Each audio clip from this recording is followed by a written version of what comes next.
Shalom, selamat malam. Kita akan kembali mendengarkan firman Tuhan. Hari ini kita akan mendengarkan Matius 3. Dan sebelum itu mari kita bersatu dalam doa. Bapa di surga, kami mengucap syukur atas kasih setiamu sepanjang hari ini Tuhan. Sehingga sekarang Tuhan kami sebelum istirahat kami datang ke hadirat-Mu Tuhan. Mohon petunjuk-Mu, mohon bimbingan-Mu Tuhan. Biarlah Tuhan Engkau berbicara kepada kami, nyatakan Tuhan rencana-rencana-Mu dalam hidup kami pribadi lepas pribadi Tuhan. Berbicaralah pada kami Tuhan. Kami mau mendengarkan firman-Mu Tuhan. Kami siap mendengarkan firman-Mu. Ampuni dosa dan kesalahan kami agar kami layak di hadapan-Mu Tuhan. Segala roh-roh jahat apa yang mau ganggu konsentrasi kami, mau mengganggu pengertian kami, mau melencengkan atau apapun juga kami usir demi nama Tuhan Yesus Kristus. Tuhan, biarlah Engkau berikan kesegaran dalam pikiran, kesegaran dalam tubuh, agar kami bisa menyerap semua yang Engkau katakan. Roh Kudus, kami undang Engkau hadir dan ambil alih dari awal, pertengahan hingga akhirnya. Demi nama Tuhan Yesus kami berdoa. Amin. Kita angkat satu pujian, kusiapkan hatiku Tuhan.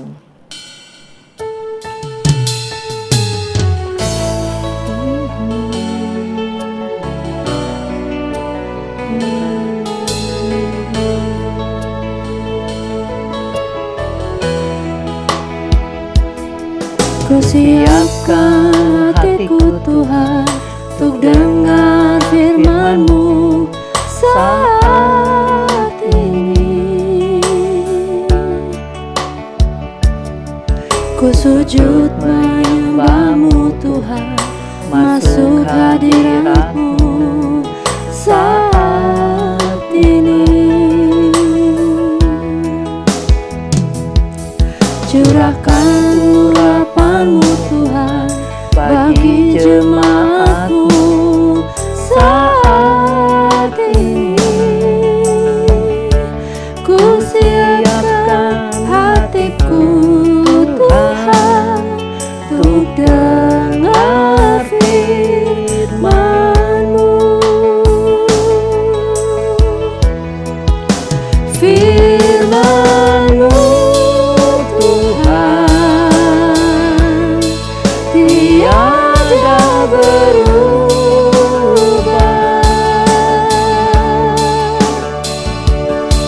Dahulu, sekarang, selama-lamanya tiada berubah. Firman-Mu Tuhan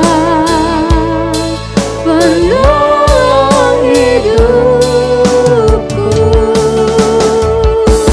Ku siapkan hatiku Tuhan untuk dengar firman-Mu. Ya Tuhan, kami persilahkan Engkau berbicara Tuhan pada setiap kami Tuhan. Kami perlu bimbingan-Mu Tuhan. Ku siapkan hatiku Tuhan untuk dengar firman-Mu saat ini. Ku sujud menyembah-Mu Tuhan, masuk hadirat-Mu saat ini. Curahkan urapan-Mu Tuhan bagi jemaat-Mu saat ini. Ku siapkan hatiku Tuhan untuk dengar firman-Mu.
Baik, sudah siap dengan buku catatan dan Alkitab?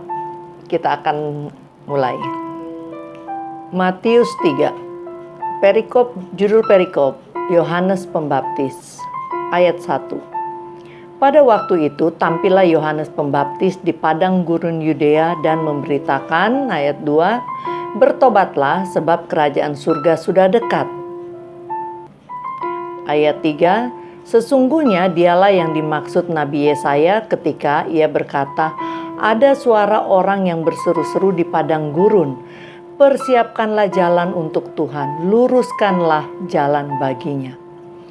Saudara, ini perikop bicara mengenai Yohanes Pembaptis. Siapakah Yohanes Pembaptis? Yohanes Pembaptis ini beda dengan Yohanes Zebedeus, murid Tuhan Yesus, saudaranya Yakobus Zebedeus, murid Tuhan Yesus. Yohanes Pembaptis bapaknya namanya Zakaria, kalau Yohanes murid Tuhan Yesus bapaknya namanya Zebedeus. Ini Yohanes Pembaptis juga beda dengan Yohanes yang nulis kitab Yohanes. Kalau yang nulis kitab Yohanes dan nulis kitab Wahyu itu adalah muridnya Tuhan Yesus. Nah, siapakah Yohanes ini? Yohanes ini adalah sepupuan dengan Tuhan Yesus. Jadi nanti kita lihat di pembacaan berikutnya bahwa Maria dan ibunya Yohanes yang namanya Elisabeth ini, mereka adalah saudara sepupu. Cuman mereka tinggalnya beda ya, tempatnya berbeda. Kalau Yohanes Pembaptis ini tinggalnya di Yudea, sedangkan Tuhan Yesus di Galilea.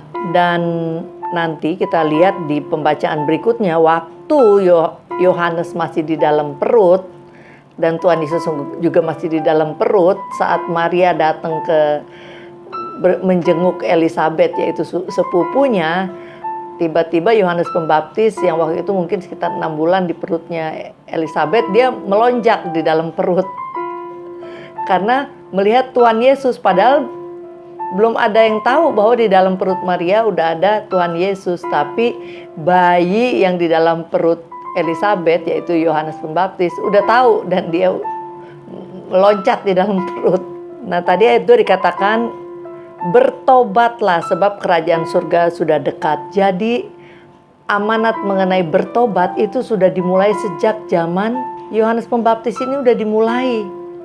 Bahwa bertobat kerajaan surga sudah dekat itu sudah diamanatkan sejak zaman Yohanes. Jadi udah 2000 tahun yang lalu udah diberitakan bertobat kerajaan surga sudah dekat. Jadi bayangkan sekarang ini udah semakin sangat dekat dengan kerajaan surga. Makanya kita harusnya semakin sangat bertobat, bukan justru malah hidup ikut-ikut dunia, ke bawah-bawah dunia.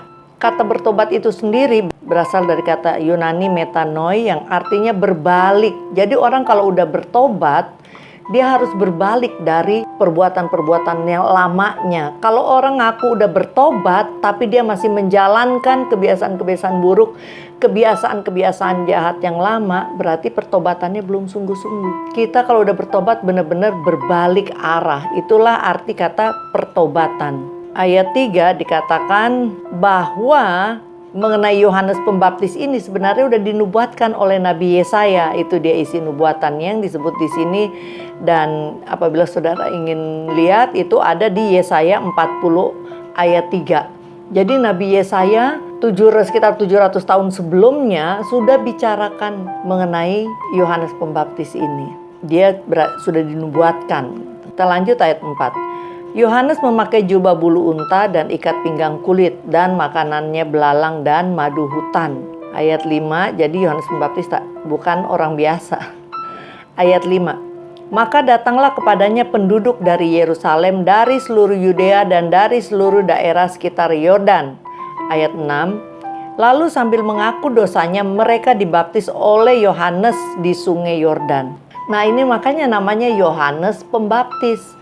Karena dialah yang mulai membaptis yang ditulis di Alkitab sini. Sebelumnya tidak ada, di Perjanjian Baru tidak ada baptisan. Makanya itu Yohanes dikenal sebagai Yohanes Pembaptis. Dan ayat 6 tertulis, lalu sambil mengaku dosa mereka dibaptis. Jadi sebelum pembaptisan orang harus mengaku dosa dan bertobat, karena dia harus ngakuin dosa-dosa yang perbuatan lamanya, dia ngaku dosa, istilahnya udah dibersihkan, baru dia mulai hidup yang baru, bertobat, dibaptis, hidup yang baru, manusia baru. Makanya sebenarnya baptisan selagi kecil itu tidak ada di Alkitab. Itu baru tradisi kemudian hari. Yang ada di Alkitab baptisan dewasa. Kenapa? Karena harus bertobat. Anak bayi bagaimana dia bertobat? Jadi kalau kita mau ikut Alkitab, kita nggak bisa melakukan baptisan masih kecil. Kita harus, kalau benar-benar kita mau ikutin. Tapi kalau kita mau ikutin tradisi, ya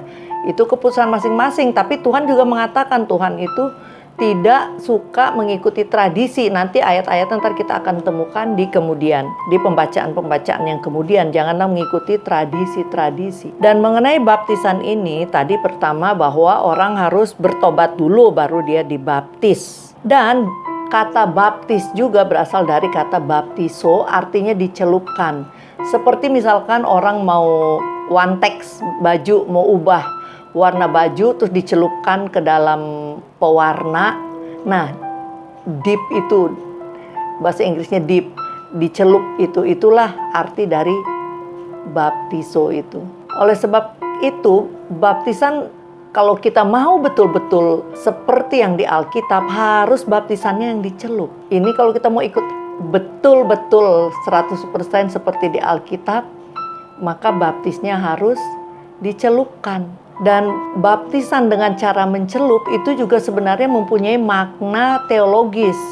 Jadi saat seseorang dia udah bertobat, berbalik dari, udah mengaku dosa, bertobat, berbalik dari jalan yang jahat, berbalik, kalau dalam kekristenan berbalik mengikuti Yesus, mengikuti jalan-jalan Yesus, maka baptisan itu benar-benar juga seumpama mengikuti Yesus, yaitu saat kita dibaptis, kita masuk ke dalam air, artinya kita mati, kedagingan kita mati. Kemudian kayak Yesus mati di dalam kubur, dan kita keluar dari air, itu seumpama kebangkitan Tuhan Yesus. Jadi itu sebenarnya baptisan juga adalah lambang. Jadi sekali lagi, inilah baptisan yang tertulis di Alkitab. Jadi kalau yang belum baptis dicelupkan, bisa ikut baptis dicelupkan kalau mau mengikuti yang tertulis di Alkitab. Bukan mengikuti doktrin gereja ya, tapi mengikuti apa yang tertulis di Alkitab. Kita lanjut ayat 7. Tetapi waktu ia melihat banyak orang Farisi dan orang Saduki datang untuk dibaptis, berkatalah ia kepada mereka, "Hai kamu keturunan ular beludak, siapakah yang mengatakan kepada kamu bahwa kamu dapat melarikan diri dari murka yang akan datang?" Artinya apa? Suatu hari nanti akan ada murka yang akan datang. Murkanya dari apa? Dari orang-orang yang tidak menghasilkan buah pertobatan. Orang-orang yang gak bertobat pasti akan mengalami murka di masa yang akan datang. Ayat 8. Jadi hasilkanlah buah yang sesuai dengan pertobatan. Itu yang dikatakan oleh Yohanes Pembaptis kepada orang Farisi dan orang Saduki. Kenapa? Karena ayat 9 ini jawabannya. Dan janganlah mengira bahwa kamu dapat berkata dalam hatimu, Abraham adalah bapa kami. Karena aku berkata kepadamu, Allah dapat menjadikan anak-anak bagi Abraham dari batu-batu ini. Nah, ini yang pengertian yang salah yang diturunkan mungkin oleh roh-roh Farisi dan Saduki ini, yaitu, wah yang penting bapakku Abraham, aku pasti selamat. Nggak bisa. Kita nggak bisa. Keselamatan harus kita sendiri. Kita nggak bisa karena bapak kita pendeta kita pasti selamat, karena orang tua kita apa gitu terus kita pasti selamat. Nggak bisa. Ini kita harus diri sendiri menghasilkan buah pertobatan. Kita harus bertobat sendiri dan menghasilkan buah pertobatan. Keselamatan tidak diturunkan, tidak ikut-ikutan, tidak karena kita penganut agama tertentu. Nggak bisa. Agama nggak bisa menyelamatkan. Yang menyelamatkan adalah yaitu menerima Yesus sebagai pertobatan, menerima dibaptis, menerima Yesus sebagai Tuhan dan Juru Selamat, dan dibaptis. Nah itu kunci keselamatan dan menghasilkan buah-buah pertobatan. Jadi nggak bisa cuman menerima Yesus tapi kehidupannya nggak berbalik, nggak menghasilkan buah-buah pertobatan. Mungkin masih ada sedikit-sedikit, tapi kalau totally nggak ada berubah sama sekali atau dosa yang besar sama sekali nggak berubah, itu diragukan pertobatannya. Orang yang bertobat benar-benar kelihatan, perbuatan pertobatannya kelihatan. Ayat 10. Kapak sudah tersedia pada akar pohon dan setiap pohon yang tidak menghasilkan buah yang baik pasti ditebang dan dibuang ke dalam api. Nah, ini zamannya Yohanes saja kapak itu 2000 tahun yang lalu. Kapak udah tersedia di akar pohon dan setiap pohon yang tidak menghasilkan buah yang baik pasti ditebang dan dibuang ke dalam api. Jadi ini berlaku dari dulu dan sampai sekarang, dan sekarang udah makin dekat, makin banyak orang yang ditebang. Makin banyak orang-orang yang gak berbuah dan ditebang makin banyak. Apalagi di saat-saat pandemi seperti ini. Jadi bertobat dan berbuahlah, itu yang paling penting sekarang ini. Karena sekarang ini kerajaan udah benar-benar sangat-sangat amat sangat dekat. Jadi benar-benar kita harus bertobat, hidup benar. Ayat 11. Aku membaptis kamu dengan air sebagai tanda pertobatan, tetapi Ia yang datang kemudian daripadaku lebih berkuasa daripadaku dan aku tidak layak melepaskan kasutnya. Ia akan membaptis kamu dengan Roh Kudus dan dengan api. Ini bicara mengenai Tuhan Yesus yang nanti yang lebih berkuasa daripada Yohanes Pembaptis. Itu yang dikatakan Yohanes Pembaptis yang akan membaptis dalam Roh Kudus dan api. Nah, apa maksudnya Tuhan Yesus? Kita terima baptisan air, ya tentu ada Roh Kudus. Tapi kita terima Yesus sebagai Tuhan dan Juru Selamatlah yang membuat kita benar-benar dipenuhi oleh Roh Kudus. Karena kita menerima Tuhan Yesus sebagai Tuhan dan Juru Selamat, maka Roh Kudus masuk ke dalam kita bersamaan dengan penerimaan kita dan pembukaan hati kita terhadap masuknya Tuhan Yesus ke dalam hidup kita. Ayat 12. Alat penampi sudah di tangannya. Ia akan membersihkan tempat pengirikannya dan mengumpulkan gandumnya ke dalam lumbung. Tetapi debu jerami itu akan dibakarnya dalam api yang tidak terpadamkan. Saudara, ini jelas sekali. Alat penampi sudah di tangannya, maksudnya sudah di tangan Tuhan. Tuhan ini udah siap-siap nampi sejak 2000 tahun yang lalu. Nah sekarang udah nampi nih, udah. Ia akan membersihkan tempat-tempat pengirikannya. Jadi akan ada proses pembersihan, baik tempat pengirikannya, juga kita semua akan dibersihkan. Tuhan akan membersihkan semua yang tidak layak di hadapan Tuhan. Dan kita harus rela untuk dibersihkan Tuhan. Kita harus memberi hati yang rela. Memang ini tidak mudah ya dibersihkan Tuhan. Misalkan kita punya kebiasaan-kebiasaan atau adiksi-adiksi tertentu. Ya dibersihin Tuhan benar-benar harus diambil, ditarik. Kita punya cinta terhadap sesuatu. Misalkan kita cinta terhadap apa berlebihan begitu, itu semua akan dibersihkan.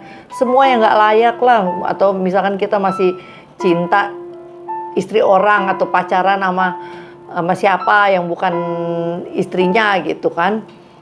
Ya pasti kalau Tuhan sayang sama kita akan dibersihkan, itu akan diambil, itu semuanya akan dipisahkan. Dan itu pasti ada proses yang menyakitkan. Bukan hanya itu, kita akan dibersihkan dari dosa-dosa, kita akan dibersihkan dari tabiat-tabiat kita yang buruk. Itu kalau kita emang udah dijatahkan untuk selamat, udah emang orang-orang pilihan. Tapi kalau emang orang-orang yang bukan orang-orang pilihan, yang udah diingatkan Tuhan, udah apa masih ndablek aja, mungkin bukan orang pilihan, malah bisa-bisa ya dibiarin. Karena nanti kita baca di dalam kitab Roma, orang-orang yang udah dibilangin masih keraskan hati akan diberikan sama Tuhan sesuai keinginan hatinya. Jadi istilah malah ya udah sekalian aja gitu kan, karena mereka udah diingetin berkali-kali tapi nggak mau inget-inget. Tuhan, dikatakan Tuhan akan memberikan mereka pada keinginan hati mereka, yaitu keinginan hati yang jahatnya. Jadi maka itu nanti akan ada pemisahan orang-orang yang benar-benar dalam Tuhan makin saleh dan makin kudus, dan orang-orang yang udah nggak mau pilih jalan Tuhan makin dia kebablasan, kejahatannya makin parah. Nanti itulah udah bener-bener pisah tuh antara gandum dan ilalang, antara kambing sama domba udah jelas banget sejak di bumi ini perbuatannya yang berbeda banget. Jadi sekarang nih saatnya kita harus ambil posisi, kita mau posisi yang mana. Kita sebaiknya memilih posisi domba, memilih posisi gandum. Jangan memilih posisi kambing dan posisi ilalang. Ilalang itu akan dibakar dan dibuang ke dalam api yang tidak terpadamkan. Amin. Jadi ambil keputusan. Selanjutnya perikop selanjutnya judulnya Yesus dibaptis Yohanes ayat 13. Maka datanglah Yesus dari Galilea ke Yordan kepada Yohanes untuk dibaptis olehnya. Nah, Tuhan Yesus juga mau dibaptis oleh Yohanes. Terus kita tak tahu kenapa nih Tuhan Yesus mau dibaptis. Kita lihat alasannya nanti. Ayat 14, tetapi Yohanes mencegah dia, katanya, akulah yang perlu dibaptis olehmu dan engkau yang datang kepadaku. Yohanes tahu mengenai Tuhan Yesus karena kan berita-berita tentang Tuhan Yesus pun udah tersebar gitu kan. Dan Yohanes kan juga orang yang spesial, yang tahu lah mengenai Tuhan Yesus, mengenai nubuatan-nubuatannya. Dia tahu siapa Tuhan Yesus, malah selagi dia di perut aja dia udah tahu. Ayat 15, lalu Yesus menjawab, katanya kepadanya, biarlah hal itu terjadi, karena demikianlah sepatutnya kita menggenapkan seluruh kehendak Allah. Dan Yohanes pun menurutinya. Jadi tadi kan kita baca sebelum dibaptis orang harus bertobat baru dibaptis. Nah, Tuhan Yesus apa yang perlu ditobatkan? Dia meskipun 100% manusia, tapi dia manusia yang tidak berdosa karena dia 100% Tuhan. Dia nggak bisa berbuat dosa. Jadi seharusnya dia nggak perlu dibaptis karena dia nggak berdosa, nggak perlu dibersihkan, dikuduskan, nggak perlu dibaptis lah istilahnya, nggak, karena ya dia Tuhan gitu kan, dia nggak berdosa, mau ngakuin dosa apa gitu istilahnya. Tapi ya, Tuhan Yesus ini ya anak Bapa yang patuh. Dia mengatakan karena demikianlah sepatutnya kita menggenapkan seluruh kehendak Allah. Jadi untuk orang dibaptis itu adalah kehendak Allah. Jadi Tuhan Yesus meskipun nggak perlu karena ini kehendak Tuhan, ya udah aku ikutin gitu. Nah, ini suatu contoh yang baik yang harus kita juga ikutin dalam kehidupan kita. Kan banyak hal-hal yang kayaknya kita nggak perlu deh. Tapi kalau itu kehendak Bapa, kita harus ya udah ini kehendak Bapa. Iya, aku ikutin. Ini contoh dari Tuhan Yesus. Ayat 16. Sesudah dibaptis, Yesus segera keluar dari air. Pada waktu itu juga langit terbuka dan ia melihat Roh Allah seperti burung merpati turun ke atasnya. Nah, ini jelas kan dikatakan sesudah Yesus dibaptis, Yesus segera keluar dari air. Jadi Yesus tuh dimasukin dulu ke dalam air, baru dia keluar dari air. Nggak mungkin kan kalau dipercik terus keluar dari air, gimana? Nggak, ini emang baptisnya adalah baptis dicelupkan atau diselamkan atau immerse baptism. Jadi ini kalau kita mau contoh persis Tuhan Yesus, ini Tuhan Yesus udah kasih contoh. Jadi ikutlah, Tuhan Yesus udah kasih contoh kok. Ini contoh dari Alkitab, ini contohnya Tuhan Yesus. Ayat 17. Lalu terdengarlah suara dari sorga yang mengatakan, inilah anakku yang kukasihi, kepadanya lah aku berkenan. Ini pengakuan dari Bapa mengenai Tuhan Yesus. Tadi ayat 16 juga. Langit terbuka dan Roh Allah seperti burung merpati turun ke atasnya. Jadi dalam momen ini ada Yesus sebagai anak, ada Roh Kudus, Roh Allah turun, dibilang seperti burung merpati. Dia ambil bentuk burung merpati dan terdengar suara di sorga yang mengatakan, inilah anakku yang kepadanya aku berkenan. Jadi ada Allah Bapa yang mengatakan. Jadi dalam momen ini Tritunggal benar-benar jelas terlihat. Amin. Oke, selesai Matius 3. Puji Tuhan. Kita lihat rema saya. Saudara bisa ambil rema sendiri. Selama kita membaca Alkitab, saudara harus bilang, Tuhan berbicara padaku, ayat mana yang Engkau ingin aku bicara. Karena Alkitab ini firman hidup. Dia akan berbicara kepada saudara. Jadi setiap kita baca, jangan dari saya aja dengarkan, tetapi saudara juga buka hati undang Roh Kudus berbicara pada saya, niscaya Tuhan akan berbicara kepada masing-masing pribadi. Amin. Kalau dari saya yang rema atau catatan penting kalau bagi saya hari ini adalah hasilkanlah buah pertobatan. Terutama saat-saat ini kita di akhir zaman. Kita lihat kan pandemi seperti ini, kita nggak tahu sesuatu bisa terjadi sewaktu-waktu. Udah banyak orang yang dipanggil oleh Tuhan.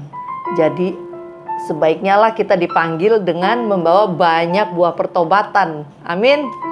Tuhan Yesus memberkati. Mari kita bersatu dalam doa.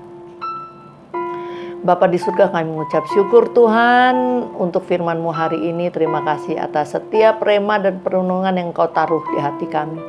Tolong kami Tuhan untuk melakukannya, untuk menjalankannya dalam kehidupan kami sehari-hari. Bapa, kami sebentar lagi akan istirahat, akan tidur Tuhan.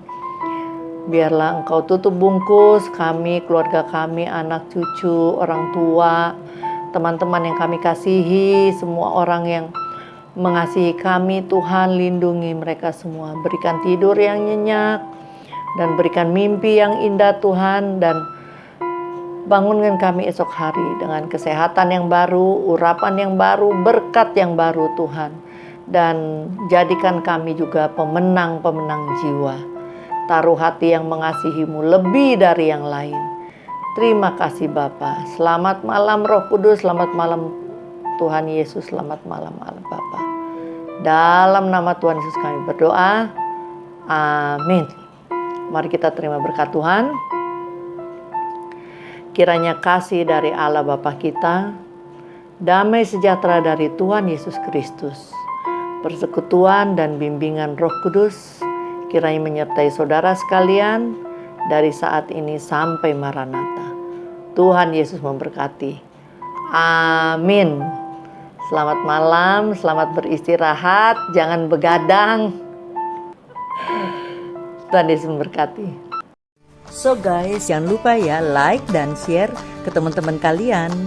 Tekan tombol subscribe-nya, nyalakan belnya atau loncengnya. Thanks guys, God bless.